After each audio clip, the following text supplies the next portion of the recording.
Hey, it's Johnny. Good morning, good afternoon, wherever you are. Team Superdad, friends, family members all around the world. It's great to have you here on another Team Superdad Live. As you know, we are always bringing on people, experts, coaches, guests to speak about the F5, and that is focus, fitness, finance, family, and fun. These are the core tenets of being a Superdad. Not that you've got to be something extra special, better than everyone else. This is about the skills and abilities, your values, your love, your laughter inside of you, and the busy lives that dads lead. Here we are today on International Men's Day. So I'm really excited to be doing something positive and constructive for all men, for all families, and of course, Team Superdad members all around the world, as we like to say. And this subject has been a bit of a personal challenge for me.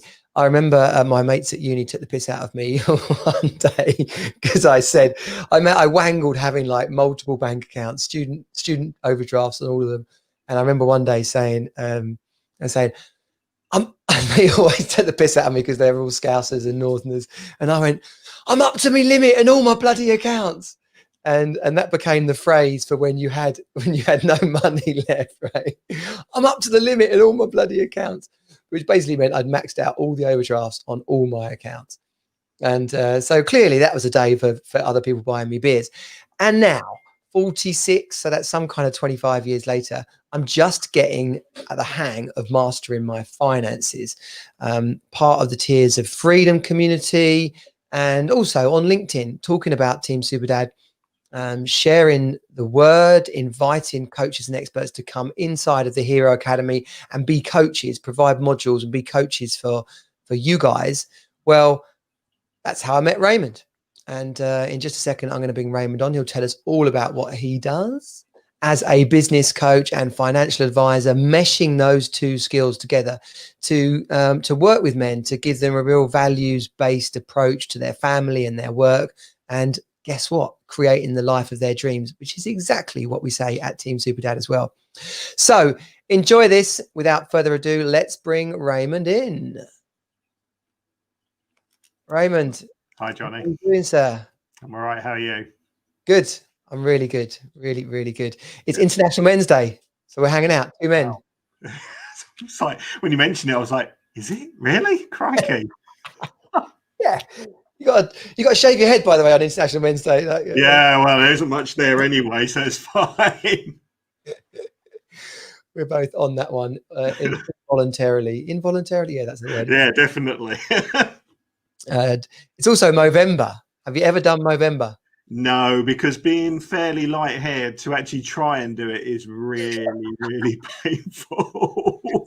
You would be like week 3, and people would go, "When are you starting, Raymond? Are you?" Yes. Yeah, I grew one once, and I got called out on this the other day by a friend of mine and another awesome dad called Nick Barr. And he sat there with this stupid Mexican thing hanging down his face. Not that Mexican, if you're Mexican and you're watching this, no offense intended, but obviously for us other European, we're watching that and going like spaghetti western moustache, But he goes, "It's for charity." Like what? Just grow it again. And I said, I can't. It was so horrible. You can't stop touching it. Not you'd ever know this thing, right? Horrible. I could wax lyrical about the downsides of having a moustache for ages. It flows over as well into seeing people with beards, because half the world's got a beard these days, right? Is it really? They seem to be everywhere. They do seem to be everywhere. Yeah. Everywhere you go, people seem to have a beard. Yeah. I just think they look ridiculous. I got friends who got like these big bushy things, and I'm just like, what are you doing? You look awful. Anyway, we're not here to talk about facial hair. We're here to talk about money. So how long have you been in the money business, Raymond? Well, introduce us to yourself. Tell us about your business. Tell us about your coaching practice, and I'll dig into some questions for you. Yeah, well, my business, Agnentis Partners, I've been doing for about 5.5 years now, but I've been a finance director involved with money for 25 years or so, primarily up until when I started my own business in industry, managing money, the business of lots of businesses, but with lots of interaction with senior individuals around their personal finances and how what they were earning and or not earning and how that was impacting on them professionally as well as personally. So I came out and started my own business just over 5 years ago to work with business owners about connecting family and business together, primarily through understanding their finances and understanding the connectivity between the two, but more so to create sustainability. And as you talked about, in terms of living the life that people really want, I think that's money tends to be, if not the first, it's certainly one of the top 2 or 3 issues and real energy sappers for prevention of that kind of life that people want to lead. Yeah, and totally, it's it's not that money's. What Jim Rohn says, money's not everything, but it's right up there with breathing. yeah. Without it, it's a real. Without it, life's really hard, and you need it. Yeah, and it does make everything easier. Relationships. Yes. if you're in a loving relationship and then you hit financial hardship, the stress and strain, you start tapping into each other's values that perhaps you didn't know existed before. Resilience, despair, flipping blame. I'm just like back in the room type thing. But it's important to have these perspectives. I say inside of Team Superdad, I'm not the expert in all these areas. I've experienced some of them. I'm on this journey with you, but I think particularly on this International Men's Day, it's important to make everyone clear that this is a shared experience. This is not a unique problem. Yes, it isn't. And that's what taps into or starts to drain people's mental health a lot as well. Is I'm the only one. I can't tell anyone. Yeah, and those kind of things. So being part of a community as well. Again, the Hero Academy and Team Superdad. It's just to be able to have a safe space to say what's going on. And if anyone's watching, we have the bi-weekly dad call, which is a free, or listening as well on the podcast, is a free session on Monday nights, 8 p.m. UK time, 2 p.m. Eastern time. And any dad can come on there and we have a laugh, but we also share problems as well when they come up. So okay. we're going to try and piece this together a bit differently to some of the podcast episodes that people will be familiar with, because we want to actually sort of do a little bit of advising, a bit of coaching inside of this. If you've seen the title and it says managing your personal cash flow, then that's kind of what we're going to talk about today. But on the way into this, probably good to talk about why people struggle with that and even like what the bloody hell is it? Because some business owners are going to be really clear about what a cash flow is. Other people, Raymond's pulling her face. Some business owners have no idea what a cash flow is. So we're going to talk about what a cash flow is, and then we'll ask, why do people not know about it? So what is a cash flow, please, Raymond? Well, it is fundamentally a really simple way of tracking and controlling your cash, your money, so that you can actually see where you are today and record what you're going to spend moving forward. So you can actually track what cash you're going to have at any point in time. It is as simple as, I say simple, it is in the main typically a simple Excel spreadsheet that enables you to record everything you spend. In fact, I'm going to bring up, I've got a Team Superdad template. Team Superdad template. Well, it's just. I think it's important to keep it. I think it is important when some other things about to say about a cash flow is it needs to work for the person who's using it. I think too often we get saying, here's a template, you must use it like this. It's a bit like Lego. The first time you get anything like a cash flow, use it the way that it's intended, and then work out what works for you and how you want to manage, how you think. You talked earlier about relationships, and a lot about cash is actually mental and emotional. Money is mainly emotional and mental as much as it is about the numbers. Yeah. And that comes from attitudes we adopt in our childhood. We pick them up of our family. Yeah. And maybe I think the easiest way to do some of this conversation is actually to make it personal. So when I was the kind of teenager who, when all his friends were buying chips and everything else outside the fish and chip shop, wasn't the one who was able to afford to buy fish and chips. Right. So my background with money is not very much, and always not having just enough, or maybe not enough, but never having more than enough. Yeah. So all the way, and those attitudes and beliefs about money do come with you into your, and I certainly did for me, come into my adult life with me. And it's then how they impact on my views of money as I've grown up, and the impact that's had on, as you can imagine, being a finance director and actually on my own personal finances. Yeah, because people, particularly in coaching circles and stuff, and personal development, and we talk quite a lot about manifesting and law of attraction and things like that, which I'm always conscious to tell people that's not some weird woo-woo thing. It can be if you want to go on that side of it, but actually on the other end of it, it's practical, thought-based goal setting, and really starting to create people, connections, activities around you, right? Yes. So, but a mindset of abundance versus a mindset of scarcity can really impact people's outlook. So what are some of the things that could be a telltale sign of someone who's a bit stuck in scarcity, or has got a glass ceiling on their finances? Well, the main ones which I'm typically notice is when it actually comes to the way you spend your money, Right. and the decisions that you make around how you spend your money. So, for example, if you have a scarcity mindset and you've got £10,000 in the bank, Yeah. how do you feel about the fact that, well, actually, I don't want it to be less than £10,000? And the way I always talk to business owners, or even when I was in the industry talking to partners, it was, is that fear-based or is it values-based?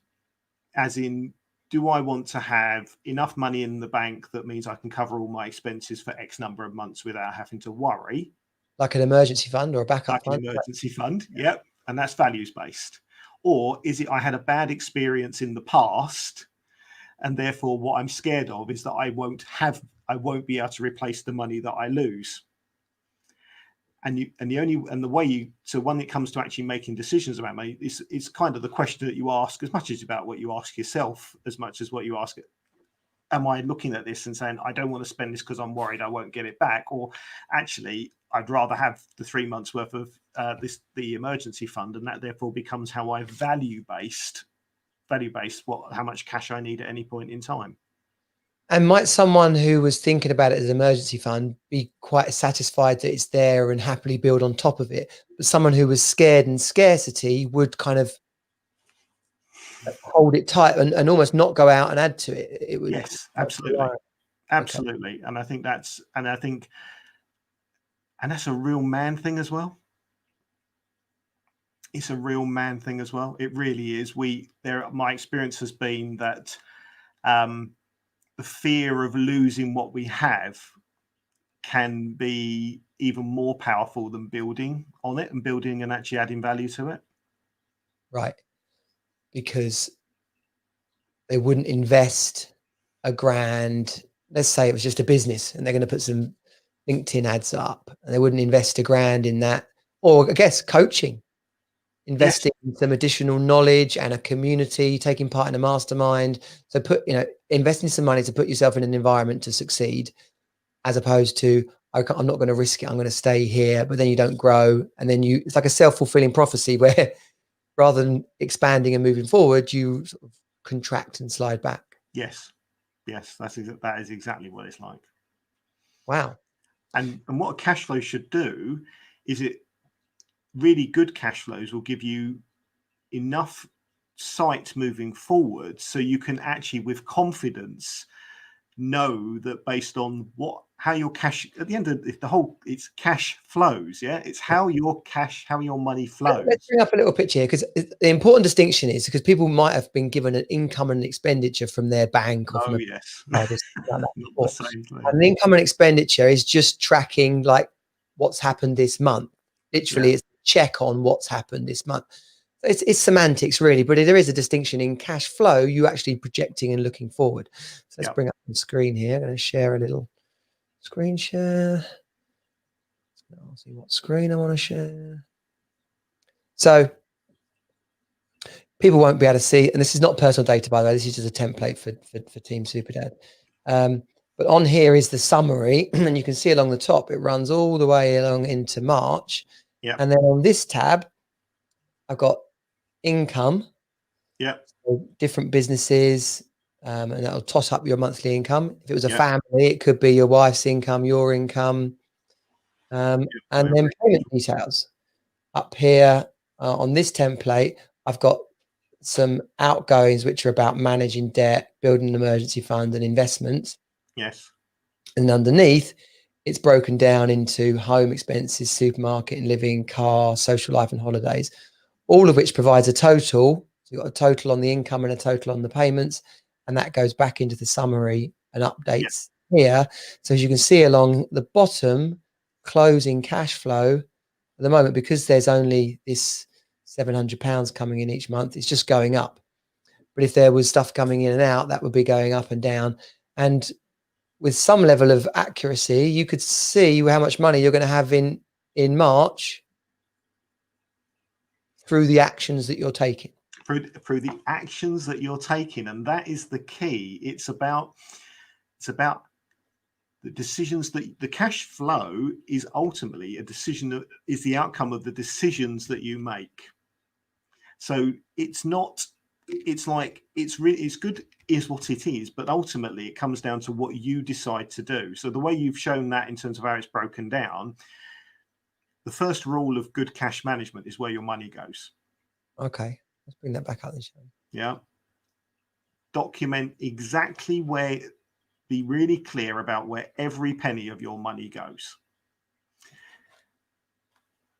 And that's because payment details. So that's where money's going out. Yeah. Yeah, the money going out. Yeah. Before you even think about the money that you've got coming in, ensure that that you are really clear on where your money is going. And to then what I encourage people to do is then go through that and identify what value they get for that money that they spend. Now, value has multiple ways of looking at it. Right? Paying your mortgage is one thing. For example, paying for a Netflix subscription, you might go, well, I don't know. But if your children are watching that Netflix on a consistent basis and you are getting good family value from that money, look at it through the lens of what do we get what is the return for the money that we spend? If we're not getting a return, or it's not the return that we need, stop it. That then gives you good foundations as to where you actually are.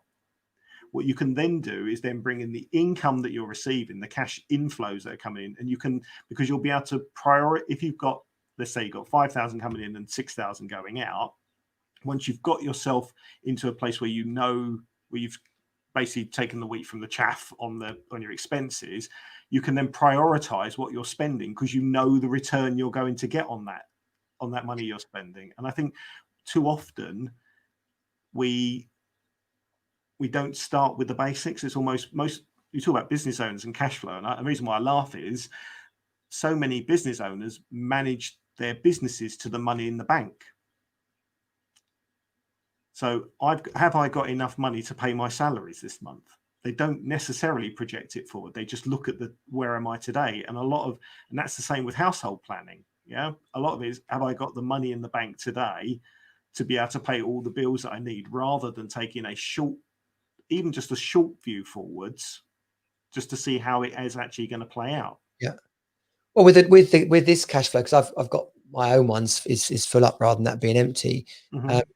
You can start to see how things tot up, how things increase over time. And in particular, if you're going to put Christmas in there and it's suddenly your monthly expenditure is not £2,000, it's suddenly £3,000. You're like, oh, okay. So I would, if it wasn't for Christmas, I would have enough money in March. But as things stand, because of Christmas, I'm not going to have enough money in March. Okay, something's got to go Yes. in October so that I'm going to be okay in March. And that cash flow you'll be able to see, I've took out Netflix and we're now okay. Do you ever watch that? It's not great TV, but it is occasionally enjoyable. The one where they go into people's houses and change what they eat. Yes, I have. Well, I know the program that you mean. So yes. It's like change what it's called, change what you eat or something like that. But the other week, the couple were in the supermarket and it was classic. She hated cooking and so had basically given up. He did the cooking but didn't really enjoy it, so they were always eating the same thing. Um, so there was a degree of unhappiness and unhealthiness around what they were eating. Yeah. But worse than that, she was buying lunch at Pret a Manger and a coffee, and he was doing the same. So he said to them, so average family spend per week is £130. You're spending £165. He said, and so they're both like, oh, cool, not too bad. He said, yeah. But then we put on all the other stuff you eat and buy on the fly, and you're spending £340 a week on food. Wow. And they both, and this is the interesting thing, this is why this point is relevant to this conversation, neither of them had any idea. Yeah. Because we don't. We pay our credit cards every month. We use our debit cards. It's easy. It's quick. We don't take the time to actually sit back and look at what we actually spend. How many of us actually reconcile our bank accounts anymore? Or do we just go, well, I've got that much in the bank? We don't look back at what we've spent. Yeah. Well, a lot of companies will rely on people not doing that, I'm sure. You know, like a couple of weeks ago, I got a parking ticket. It's actually in the bin now because it's quite funny. I appealed it because it was outside my house and it's like I've got a permit, right? So I appealed it, but then I freaked out that they were going to cause such a fuss. It was going to take ages and I was going to go over the date and it was going to be another double price. So I just paid it. I was like, oh, fine, pay. And then the appeal came back and said, oh, we agree. And so you don't have to pay it. And I said, oh, I've paid it. But it wasn't until I looked at my bank statement a month later that I'd realized they hadn't refunded it. Then I contacted them. And then this week I got the email back saying they'd refunded it. So it was 25 quid or whatever. But that again is another level of just paying attention and being really clear about where money's going.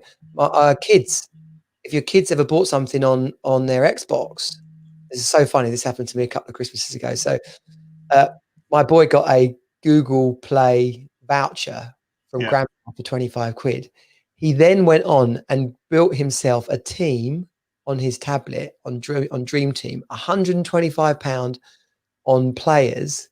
And he bless him, he was like 7. He goes, I just didn't think it had run out. He goes, I just thought it was like, I thought it was magic. I thought it just never ending. Yep. Your Dream team almost as much as your tablet. Hilarious. But the funny thing is, I give him £1 a goal if he scores a goal in his football. Yeah. So he scored 75 goals that season. So Wow. Even Cool.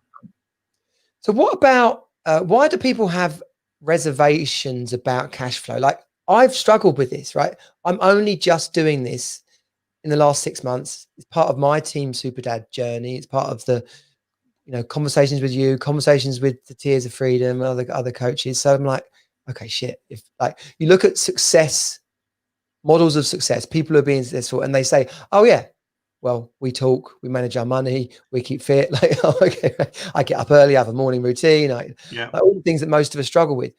Why do people get so angsty about managing their finances and doing something as simple as a cash flow?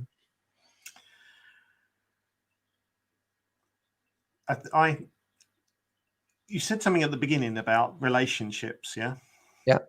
And an expression I use when I'm coaching is relationships go the way money flows. Oh, so a twist on the where energy goes. No, where energy goes. Oh, where attention goes, energy flows. That's the twist on that one. So what do you say?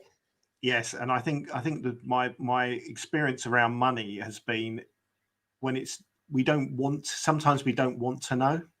Right. So you say where relationships go, money follows. Relationships go the way money flows. Yeah. The relationships go the way money flows. Okay, cool. So if your money's running down the drain, guess what? Your relationship's going to follow it pretty soon after.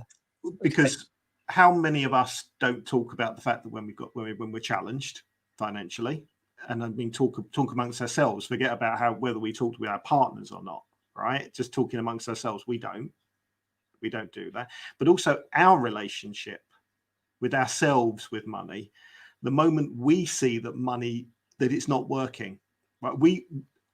So there is do we view money as success? Yep. Many of us do. Yeah. So not seeing the right amount of financial return is deemed to be and it's not success, it is deemed to be failure. So our relationship with ourselves when we look at funds, so in some ways it's easier not to think about it than actually shine a light on it. Yeah. When actually what you want to do is shine a light and then get the assistance you need with the challenge, with the position wherever you are. And actually we might actually be in a good position, but it's actually sometimes just easier not to know. Well, I think people that are cash rich probably struggle with that, where their business is going well and they've got a load of money flowing in, but they just don't know where they spend it. No, I think there's a real so you're talking about energy, and I think there's a couple of principles which I think sort of stay the same, irrespective of the amount of money you have. I think they just changes the baseline. And something I talked about with another coach who I work with is about standards and extras.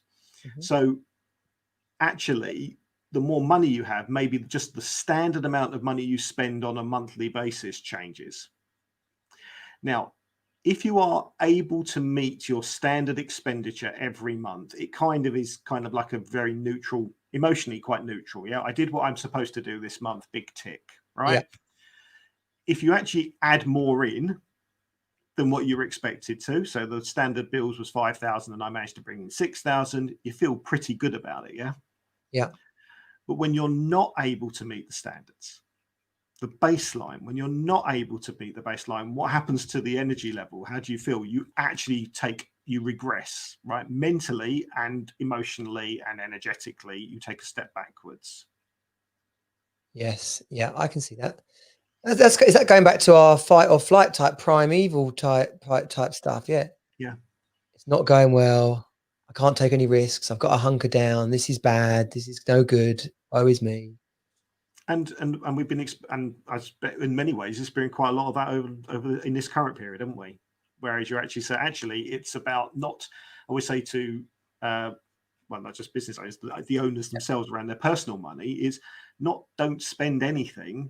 It's take a view of what you've got and spend it and invest it appropriately. So you might only have a £5, or you might have £5,000. It's not the amount of money that's relevant. It's how you spend it, where you spend it, what return are you looking for from the money. And that's where the cash flow is helpful, in the sense that if you only have an amount of money, how do you deploy that to give you your best return? And that then comes back to, what are my core standard expenditures that I need to meet on a monthly, daily, weekly basis first? And actually that's confidence building, on the basis that you're able to do. If you're like, oh my God, I don't know, and you actually sit down and you can actually come to a conclusion where the amount of money you have does actually meet your standards, at least that's a fairly neutral position to be. It's okay. Yeah. But it takes a lot of courage to actually look at something and actually break it down, knowing, as we do, that some of the things we are spending are nice to haves rather than need to haves. Some of the things we are spending are nice to haves rather than need to haves, which is what, like the coffees, like the Starbucks coffees. That's the example I was going to use. You go into Starbucks and it's like, well, this is my third Starbucks of the day, and that's just because it's easy to pick it up on the station on the way home. £4 a go. £4 a go. Your example of the family, the husband and wife who were spending on food. Yeah. In your mind, you're watching it, you're going, how do two people spend more in Starbucks and sandwich shops than they spend in the supermarket? And then you realize actually that's not that many. If the blooming coffee's £4, like the grande with the cream and the sprinkles and all that sort of stuff, if it's £4 a go, you've done 10 in a week, which is only 2 a day, 1 in the morning, 1 in the evening. I mean, plus the cake or whatever that came with it. Then you bought a sandwich at lunch and you didn't go to Boots and get a meal deal or something. You just went to Pret and bought the salad and the soup and the boom, £12. But it's a bit like one of the things that one of your other videos I was watching the other day, which is around like cooking. Yeah. It's a mindset thing. Yeah. It's easy to go and buy a ready-made meal, but actually you want to change the habits. And by changing the habits, one, it's healthier, one, it's more financially beneficial. Secondly, if you're cooking for your kids, it's amazing, right? And that's the same thing with, do I get up in the morning and make a sandwich of something I would enjoy and buy it from the supermarket, buy the stuff from the supermarket, and probably cost me about 30p a sandwich, given that you can make with a loaf of bread and the contents? Or do I go and spend £6 or £7 in Pret, just getting, and because you're working, and then when you're working, the urgency to get eating, or if you're busy, and it's a mindset thing of how do I set myself up to be successful with my money? Yeah. And we're talking about little things here, right? So someone's going, oh, that's not me. It could be just the same if they've gone out and updated their mobile phone to the latest one and it's cost them £600, or they've been and updated their car and it's cost them what, 60 grand or something like. It's the higher the income, the bigger the price tag, but the same problem, the same challenge, the same risk, I guess, exists. Yes, and that's one that you talk about. So it's also then about how you teach your children. Yeah, the same, because they watch us and how we spend money, and that's how. So, for example, what we do with our children is, if they've got birthday money or whatever, they literally write it down. It's in an envelope. Every time they spend something, they write it down, what they spent on it, why they spent it, until you get to the end of it. And when they go, oh, well, I want to spend something for 20, well, you've only got a fiver. Well, no. You had the choice every way through spending your birthday money. You have made the choice on what you wanted to spend it on. Yeah. Yeah. Put some of it away and you can have the rest of it for the disposable income for you. Right. Well, I spent it all. Well, I've got one son who's, if I've got a fiver, I'd like to spend 20. And I've got one son who's like, I've got 20 quid. I'm not spending any of it. Yeah. Well, especially if they got an Xbox or something like that. Yes. Well, they blast it on the points. Oh, my Rooster link, because I got the letter here. But my kids have got Rooster accounts, which, having done the research, I like Rooster. A lot cheaper than GoHenry, and and I love the app and how easy it is to manage everything. And the kids can do it as well. And so they're on their Rooster account, they can keep track of what money's been spent on. Brilliant. It's a retailer or an online thing, it says. But if they're out with me and they've asked for a picture in the range, I can pay it off their Rooster, and then I say, why did you debit this? It was for that bloody great big poster that she bought. And that's great. And that's when you go back to what you were saying at the beginning. It does come back to our initial experiences with money. It does come back to how we as children were exposed to money or not, and how when we were in that period and during that period of our life, how we felt about the money that we had or not, and how we brought those emotions and experiences into our adult life. Yeah. And getting increasingly tricky because we're not playing with cash anymore. So kids are not going to actually feel their money. But I do like the idea that, write it down in a book, because any time you take a pen out and you actually do something, there's a different connection in your brain with writing something down and going back to that book and being able to see it. I quite like the idea of that, to be able to see it at the end of the year. I bet some couples are listening to this and going, I want you to do that. Right. and well, what about okay, okay, great. So we've talked about cash flow. If people want the cash flow template that I've got, you can simply comment template in the video here. If you're watching this on the replay, then great, I'll definitely pay attention to that. If you're watching this or listening to this in a few months' time, feel free to come over to the Team Superdad page or the group and just message me directly, so you make sure that we actually saw that. Inside of the Hero Academy, we've got a whole module on cash flow, managing it, setting it up, some skills and tricks on spotting where the holes are and the opportunities in there. So Hero Academy, you can check that out on teamsuperdad.com. Let's move on now to like managing our money so that we have more of it. So we've talked about like observing where we're wasting our money. But what about financial goals and how important they are? Because I'm well aware in my own situation, not in a relationship at the moment, but thinking of myself in the family, I guess now we want a bigger house. We want to go on a holiday. We want to make sure we've got money for Christmas. How does someone who's not financially, like, how does someone plan for that if they're not that confident about finances? Well, where does it start? I guess I'm asking you. Say again. I guess where does it start? Where does planning our financial future start? Like, well, it starts without the finances, which is you first and foremost identify what it actually is that you want to do. So for you, when you've just said about want a bigger house, that's the primary driver. Right. And it's important then, what you then do is you bring the finances to the goal that you want to achieve, because having a new house can look multiple different ways, can't it? You can have a mansion, you can have a 3-4 bedroom house, a 3-bedroom house, whatever it is that you want. It's generally an upgrade, isn't it? It's generally an upgrade of where we're at, right? Yeah. And then when you establish what the gap is in the finances between what you actually need and what you actually have, then you can plan. I think too often we get caught up in it's going to cost £500,000 or it's going to cost £100,000 or whatever it is. No, first of all, what is it? What is the objective and why? And then bring the financial planning to achieving an objective. And then what you do is it's baby steps. Yeah. Okay, just hold that thought a second. I want to show. I made this post the other day. Let's see if I can find it.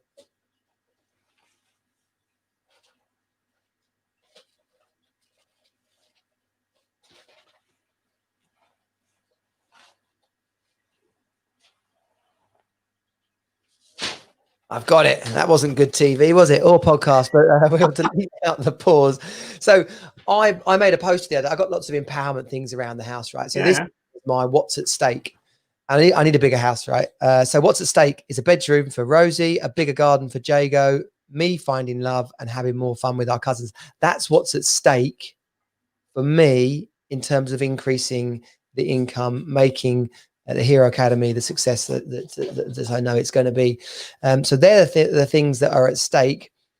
That can be part of my motivation, but having, the house is going to be 400 grand or something, that could be so daunting that people just get stopped in their tracks. But what you're saying, the way to bridge that gap is to start with baby steps. Yeah, you break it down into sensible milestones based on where you are.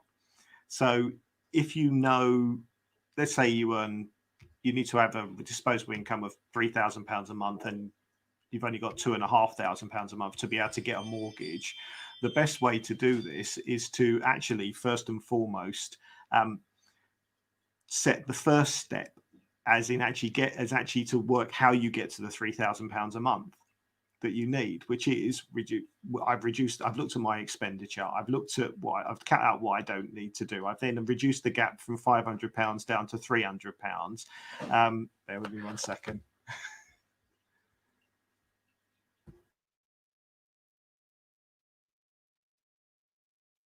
I have a surprise visitor. Father Christmas, brilliant. Father Christmas, yeah, and actually break it.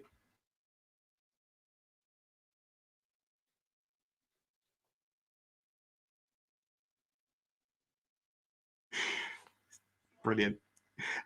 So whilst you break it down into, to get from the extra £500, what do I need to do? I need to do a review of what I spend. Have I done that? Yes, tick. what have I taken out that I don't need to spend? I've done that tick. How much has that saved me to bridge that £500 gap? It saved £150. Great. So therefore the gap is £350. What can I do to bring more money in to bridge out that £350 down to maybe £200? So actually the gap you have is actually £200, not £500. Yeah. And actually from an emotional perspective, you actually feel like you're making progress. Yeah. It steps forwards. Well, then the human brain is a beautiful machine that when you give it a problem to solve, it's more inclined to come up with a solution. Yep. So worrying about I haven't got enough money is quite a negative sort of based on worry. Like, I'm never going to afford that. It's 500 grand. How am I going to get a mortgage? It's impossible. No. So the baby step is cash flow is in there. So we now got an idea of what we're spending. And now we've brought it down to there's a £200 gap. So the question we start asking ourselves is now, where do I find £200 from? How can I become £200 worth of more value to the world per week, per month, whatever it might be? And you're right. The brain, you give the brain the problem you want it to solve, because ultimately that's what the brain will solve. And I think that's a far more positive way of looking at it and approaching it, rather than, well, that's a really big gap and I don't know how I'm going to bridge it. It's very rare that you eat an elephant in one mouthful, is it? You eat it one little bit at a time, and you plan to that place. I think I'm a celebrity. Yeah. Gonna eat an elephant's testicle. Now that's another. Then you've got to make sure that you set the benchmarks along the way sensibly, so that you actually don't. There's one thing to stretch yourself. It's another thing to set yourself something that's completely unattainable. And I think we almost try to do Superman, looking at the picture they had in the back, like bound these tall buildings in one leap. It doesn't work like that. You do it very small, very slowly, one step at a time, and set yourself a sensible time frame, but you work towards it positively, rather than, oh, well, I can't do it. Yeah. Yeah. And what about people who are carrying debt at the at part of this process, couple of credit cards or something, money's going out to those debts? What are your thoughts on people who've got that sort of, what do they call it, consumer debt that's hanging around them? Should they be attacking that first? If that's costing you more than what's coming in, yes, because actually it's saving you money. Right, so actually, to pay off if your credit cards are on high interest, you consolidate them as much as you can into one interest rate at a low rate. And then what you do, if you're spending, if hundreds of pounds are going out on interest that is unnecessary, that's why good financial planning is built on where your money goes first. Right. Yeah. So you reduce the amount that's outflowing, because it's like a leaky boat, isn't it? If you don't plug the leaky boat, it doesn't matter how much you put in it, it still leaks. So you've got to plug the leaks first. You've got to stop the money going out that you don't need it to go out. So consolidate as much as you can and get it to as low a number as you possibly can. Because I consolidated my credit cards, and when the first one came through, it wasn't enough to put the thing online said it was right. Then when it came through, it was like £2,000 short. So then I put the amount on there, and then had to go and get another one to put the final £2,000 on. So now I've got two, which is not a better interest rate. Is it cheaper than what you were paying previously? Yes, it was, although it's run out now. So now I need to get another reduced rate type holiday type situation. Yeah. And one thing I would say is that, and we're talking maybe more about partnerships here rather than, is that especially if one of you is good with money and the other one isn't, let the one who is good with money do it and look after it. Yeah. Play to strengths. Yeah, because I think sometimes, and I've seen plenty of times where business owners with their partners have gone, well, I'm the one who looks after the money. And I'm looking at their partner going, but they're the one who's actually got the financial nous out of the pair of you. Why are you doing it? It doesn't make any sense. Let the person who's got the confidence and the ability and the skills to look after the money, look after the money. Yeah, so it really is teamwork. Yes, absolutely. And Yes, absolutely. And I say that to business owners about their businesses. If you don't look after the money at home, whatever you do, don't look after the money in your business, because those same challenges you have about looking after money at home Yeah. manifest themselves in your business, and all the behaviors that happen in business come from your personal life. Yeah. And I can see in business, I know this from my brother, very successful business, like 15 years old now. He looked after the finance side of it, and and then one day he got an interim FD in to do stuff to support him, and within a week he goes, "Oh, I can see that basically the business had outgrown his capabilities."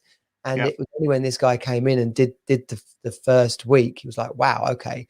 So it was again about realizing that the time had come to evolve, and in doing so grew the business exponentially. And so holding on to something that you've historically been good at, be prepared at some point to realize that someone else can do a better job. And that could be at home, couldn't it? I Yes. run my business successfully, and actually my wife can probably handle this better at home than I could. Yeah, and the bit about teamwork is really key. It's really key. But then that comes back to the relationship bit, that if it's not great and it's challenging, as painful as it is better to be on the same page, because ultimately, if you're on the same page, you can actually move forward. You can actually move forwards together. Yeah, yeah, totally. I've got a question here which we're going to bring in. Let me just make sure it's not full of swear words and stuff, as has been the case. Okay, right. So someone says, by the way, if anyone's watching and if you're listening on the podcast, then you can participate simply by catching the Team Superdad lives. And if you go to streamyard.com/Facebook, it will pull your name through. So this person says, isn't there a risk of cutting out everyday luxuries that make us feel uninspired? Some cutting is probably important, but what if we can't cut? Are there other clever ways we can use our money smarter, e.g. school fees? We pay tax on the money and the business pay tax on the money. Consolidation you mentioned is kind of what I'm asking about here. How can we be more clever with what we have? Yeah. So if you're a business, business, pick the question out of there, Raymond. Well, I was gonna say, one of the things which a really good accountant should really do more of is actually, when you bring your personal and business finances together, what that does is that it does enable you to look at your money in its totality and work out what is the best way to do things. Yeah. Right. And be tax efficient with it. And actually, because I think because otherwise what you end up, if you look at them as two separate buckets, you end up effectively overpaying on one area. So what you can put through your business that you didn't know you can, and actually let's just explain that for people who haven't got a business. Basically, that someone who's running a business, you could get the business could receive money and you pay tax on that money, and then if you pay yourself a salary that you then get taxed on, you've basically been taxed twice on that same piece of money. So it's not avoiding tax, it's just being conscious of, have I already paid tax on this money? And so and then in order for me to be able to spend it, how can I spend it without paying tax for the second time? In the most tax efficient way. Yes. Yeah. Yes. And some of your expenses, like a mobile phone, could be something like that. There are plenty of ways which you can look at what you actually have going through your house, especially if you work from home. Especially if you work from home, there are ways to attribute certain household expenses to the business. And going back to the point of cutting out luxuries, just on the other piece. Yeah, please do. That's why I say, when you look at what you spend, be clear about the value that you receive from it, because it's luxuries that you want to cut out, as in where they are kind of nice to haves, where they give you a kind of an adrenaline boost rather than add value to what you're doing. So there's nothing wrong with spending. There's nothing wrong with going to the cinema, right? Yeah.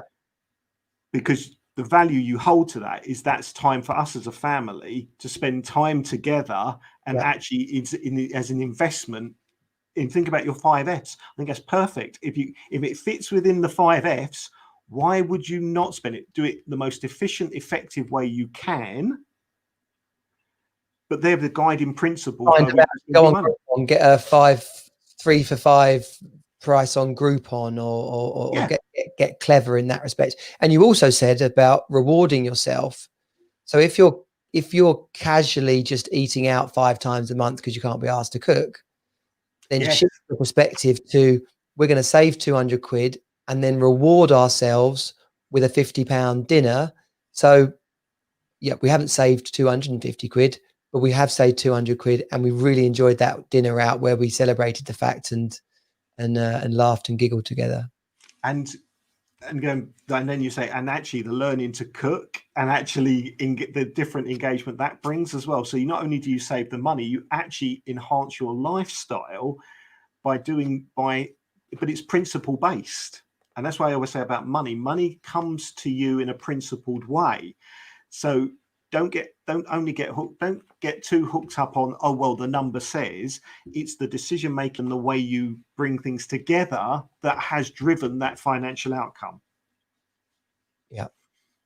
If you overspend and you go into debt, significantly into debt, it's the behaviors that have driven you there. The fact that you have overspent is on the back of some things that you have decided to do. And it's tapping into, where did it go? Why did it go there? What value did I see? Did I really get that value? That actually will drive the cash, the actual way your cash flows. Yeah. And I know, the risk of kind of covering points we've already covered, I know from tracking what I eat, that the very fact that each day I'm aware of the fact that was a day when I ate 2,000 calories, or that was a day when I ate 2,000 to 3,500 calories, I can see it like, oh, okay, wow, that was the on target day, and that was the off target day. And that's why the expression where attention goes, energy flows, actually can work, because you suddenly start to become conscious of things and start to find different pleasures, creating a pleasure out of not going into our overdraft this month versus the pleasure of going out and having dinner. And that's what I say about overdrafts. Yeah. If you're in an overdraft, don't try to, depending on the size of the value, don't try to come out of the overdraft all in one go. Come out of it steps, because one of the things I think a lot of people forget, and I know business owners forget this, and it's a real problem, it can be a real challenge with partners, is they go from, well, I'm going to take home £3,000 this month, and then I'm going to take 5 next month, and they go back to 4, and then they go to 3, and then the next thing you know, it's up to 6, and then it's down to 3 again, and it's down to 2. Whereas when you're talking to your partner, what they're looking for is it's 3 consistently, 3.5 consistently, 4 consistently, 4.5 consistently, because you can manage knowing that over a period of time it's going to be the same amount. We can adjust to that. But when it's doing that, it emotionally, that's what you do with what you try to be like this with it, but you go like this with it. And that's why with overdraft, exactly the same thing. So you're saying about credit cards, almost slice and dice. Yeah, if you can clear it off, great. But if you can't, keep taking a small chunk out of it consistently, because your confidence comes from, I am improving the situation where I am. Yeah. Very much in this whole conversation, it's easy to get blinded by, this is basic stuff, I already know this, it's not going to help. But it is about taking those baby steps, and about controlling the different areas of our life effectively, managing the basics. I talk to so many different coaches and experts and people that have been successful, and they do these little things consistently over time, and that's where the results come from. Yes. And at the end of that person's question, they ask, how can we be cleverer with what we have? We're kind of answering it in these different ways. And just to touch back on that point, importantly, their accountant should be able to help them work that out, basically, in terms of how can we be cleverer. If it's personal income and personal finance, and you're not a business owner, then it's about managing that income at home and possibly looking to grow your income in different ways. And if it's about being a business owner, then it's being really clear with a good accountant that you're being tax efficient. Yes, and to be really clear with the accountant what it is you're trying to achieve, because accountants typically look at it as, well, you've got to file your taxes. No, actually, you want to be clear. This is what I'm trying to achieve. Help me. Yeah, because if you want to get a mortgage, you might want to show a high income. If you've already got a mortgage and you're now looking to put more money aside to invest, then perhaps you want to take a lower income, but take money from the business in other ways that you can invest it, maybe in property or Yes. into someone else's business or into a new venture or something like that. Yeah, and what you were saying about the family piece, in terms of the personal piece about Groupon and things like that, is it's about, don't know what you want to do and do it and look to find the most financially efficient way to do it. Don't cut back on what it is you're trying to do in that context. Yeah. Yeah.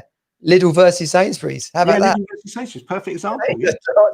That is a lot of money saved. Oh, yeah. And go that's to Sainsbury's. Yeah. I mean, it's things you go to the big, to Tesco's or Sainsbury's for, because whether it's a branded item or whether it's whatever it is, but when you're buying meat and milk and butter, and one's twice the price of the other, that is that's a quick way to transform your finances. Blimey. Yes, it is, and it's the discipline that's the bit. So when you talk about focus, it's the discipline.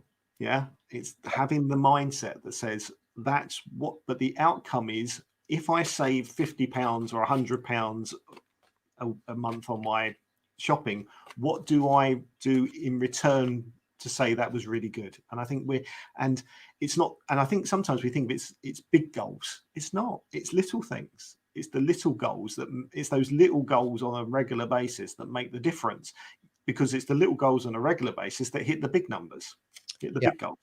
Yep, totally. Well, Raymond, this has been awesome. Like I said, to anybody who's managed to listen to this part of it, thank you so much. The juicy bits are at the end. If you comment template or cash flow, I'll send you the Team Super Dad one. You can search on Google as well. Just there'll be PDFs. Or if you search, what's the Excel .xs XLS, yeah. .xls, yeah. So if you search Google for cashflow.xlx, you'll find it will come up with one. We've had the guy who asked the comments came back and said brilliant and thank you, and that is okay. That is good. But yeah, we can get you our template over, or you can use another template.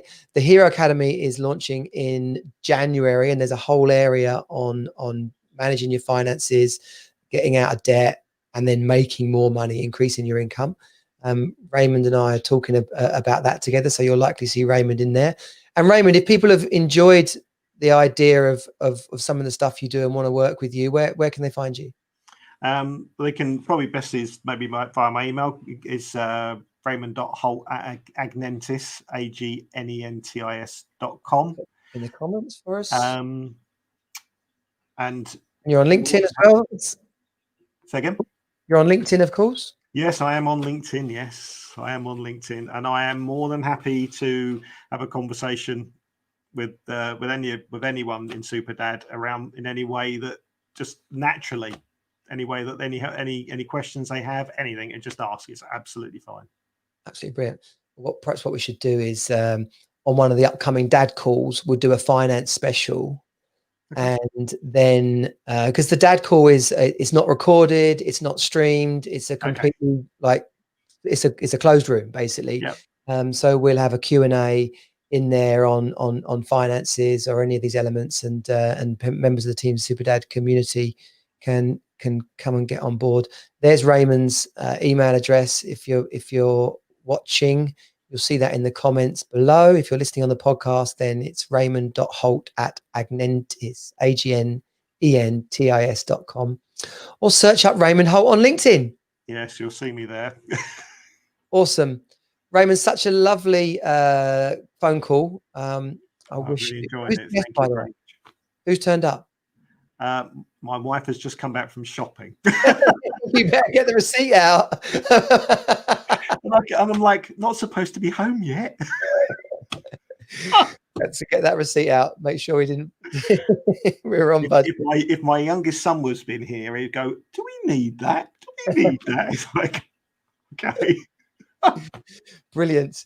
Right, Raymond, I'll see you on the other side of me saying goodbye. Team Superdad members, family, friends all around the world, we'll see you on the next live stream. Remember to come and subscribe to the Team Superdad podcast. If you go to teamsuperdad.com/start -here or /podcast, you'll be straight into subscribing to the podcast. I look forward to having you on the next episode. Team Superdad out.